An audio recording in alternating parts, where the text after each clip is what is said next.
Okey, pelajaran 3, tajuk yang terakhir. Okey, tajuk yang terakhir dalam peribahasa adalah kata-kata hikmah. Okey, kata-kata hikmah. Okey, sebelum ni kita dah belajar berkenaan dengan peribahasa banyak. Kita dah belajar bidalan, simpulan bahasa. Okey, jadi kata-kata hikmah ni last tajuk untuk tajuk pelajaran ketiga peribahasa. Okey, kita tengok apa itu kata-kata hikmat. Okey, ataupun kata-kata hikmah. Okey, kata-kata hikmah adalah ungkapan yang mengandungi pengertian, pengajaran atau falsafah yang berguna sebagai pedoman hidup. Okey. Selalunya kata-kata hikmah ni dia meluas. Dia meluas.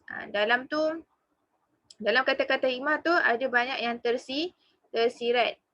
Okey. Jadi secara keseluruhannya peribahasa ni banyaknya kata-kata dia adalah dalam bentuk tersirat. Okey. Jadi ungkapan dia mengandungkan pengertian, pengajaran ataupun falsafah. Okey, sebab selalunya kata-kata hikmah ni dia lembut sikitlah, dia lembut. Bila kita bercakap atau berbicara dengan orang, dia menggunakan bahasa yang lembut. Okey? Untuk maksud yang dia sampaikan. Itu adalah kata-kata hikmah. Okey, kata-kata hikmah yang pertama digunakan sebagai cogan kata atau kias dalam pertuturan dan juga penulisan. Selalunya kata-kata hikmah ni orang guna untuk slogan. Contoh macam sekarang, berkenaan dengan Palestin. Kita boleh buat kata-kata hikmah. Banyak kata-kata hikmah yang boleh awak dapat. Okey. Ataupun satu lagi cogan kata. Contoh, apa dia? Nanti kita tengoklah contoh-contoh ada dalam slide ni, nanti kita akan bentangkan.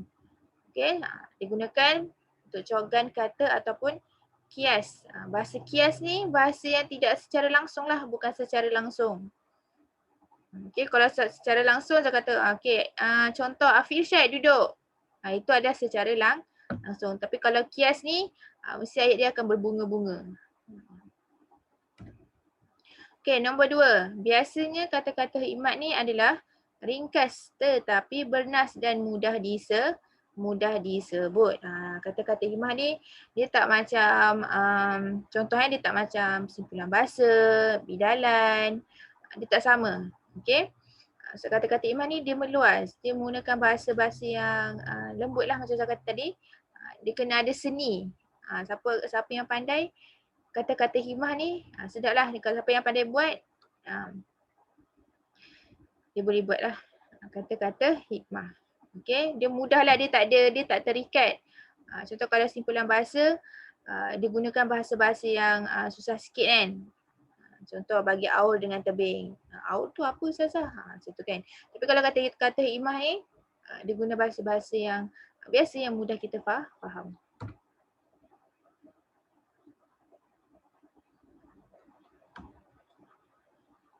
Okey, ini ada contoh-contoh kata hikmat. Okey, ataupun kata-kata hikmah. Okey.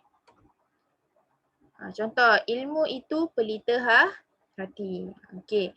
Ada setiap kata-kata hikmah ni ada maksud yang tersendiri. Sebab tu kata-kata hikmah ni dia tadi digunakan untuk cogan ataupun bahasa kiasan. Ada yang tersirat dalam kata-kata hikmah.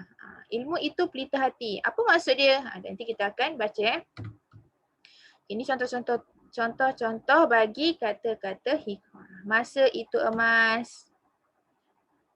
Otak cerdas, badan cergas. Membaca, jabatan ilmu. Silap tu, jabatan ilmu. Membaca, jabatan ilmu. Ini ada contoh-contoh kata-kata hikmah yang lain lah. Yang lain daripada ambil sumber luar lah sikit. Contoh-contoh dia. Sebab kata-kata hikmah ni yang saya kata tadi meluas. Jadi kita boleh reka sendiri kata-kata hikmah tu tanpa ada orang kata format. Contoh penderitaan kerana disiplin lebih baik daripada penderitaan kerana penyesalan. So dalam ni ada maksud dia sendiri, apa yang dia nak sampai. Contoh lagi. Bukanlah kesabaran jika masih mempunyai batas dan bukanlah keikhlasan jika masih merasakan sakit. Okey. Okey, contoh lagi. Sesungguhnya di setiap kesulitan pasti ada kemudahan. Ini adalah contoh-contoh kata hikmah yang biasa awak dengar.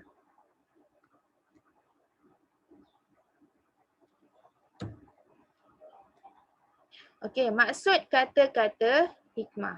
Okey, kat sini ada maksud-maksud kata hikmah. Tadi Ustazah dah terangkan berkenaan dengan contoh-contoh kata hikmah.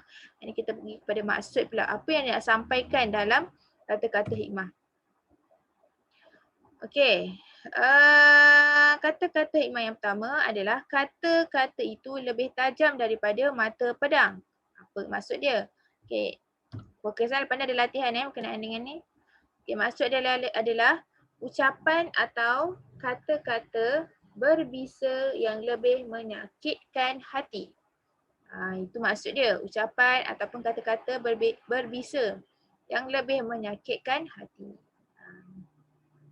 So, menggunakan dengan kata-kata hikmat ataupun kata-kata hikmah ni, kita tak adalah cakap dengan orang tu ataupun kita secara dalam karangan ataupun penulisan, kita tak adalah guna ucapan ini akan tak panjang benda tu. Jadi kita tulis je. Nak sedapkan lagi ayat, nak sedapkan kata-kata kita, gunakan kata-kata hikmah. Okey. Seterusnya.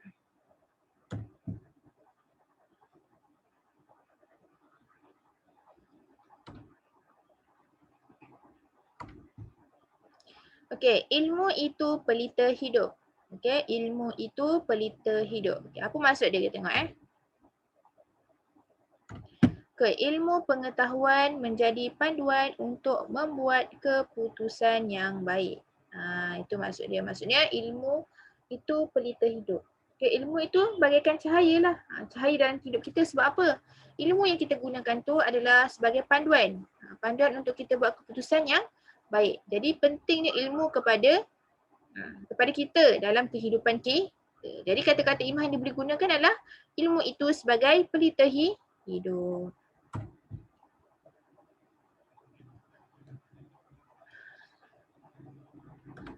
Okey, kata-kata hikmah yang seterusnya. Okey, masa itu emas. Okey, kenapa ada kata-kata hikmat? Masa itu emas. Tengok maksud dia. Okey, emas. Okey, masa itu emas. Emas kan satu yang berharga. Jadi digantikan masa itu sangat berharga. Sebab itu dikatakan masa itu emas. Jadi emas tu bagaikan satu yang benda berharga lah. Okey, kalau perempuan emas ni memang gila lah kalau bagi perempuan kan. Okey. Okey, seterusnya. Okey, muafakat itu berkat. Okey, muafakat itu berkat.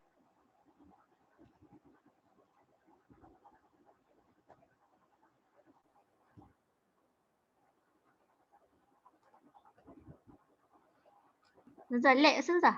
Sampai mana tadi? Sampai contoh sampai tak contoh?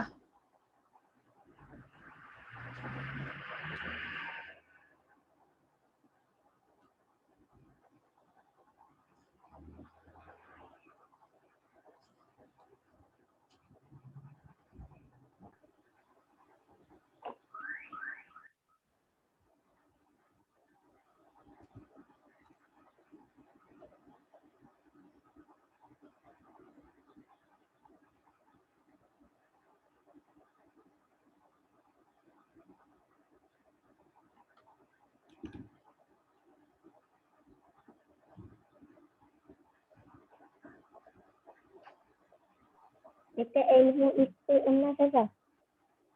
Maksud dah sampai maksud belum? Ilmu itu emas. Ilmu itu emas. Oh ni masih itu emas ke? Sampai sini?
Okey, masuk seterusnya berkenaan dengan kata-kata hikmah.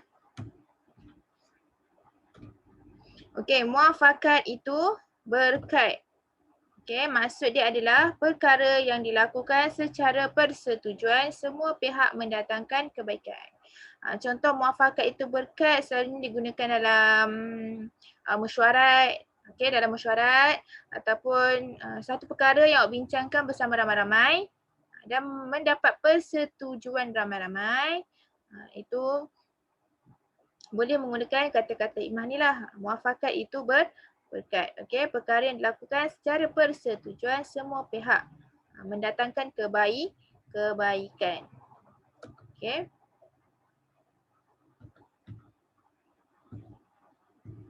Okey, sabar itu separuh daripada iman. Ni biasa dengarlah, sabar itu separuh daripada iman. Okey, menahan diri daripada sesuatu yang timbul perasaan marah, cemas dan seumpamanya. Okey, sabar daripada kita melakukan perkara-perkara yang mendatangkan kita marah, mendatangkan cemas, takut. Jadi kita gunakanlah kata-kata hikmah, sabar itu separuh daripada iman. Okey. Okey, jadi tu saja penerangan serba sedikit secara ringkas. Okey, saya dah ringkaskan berkenaan dengan kata-kata hikmah di bawah tajuk peribahasa.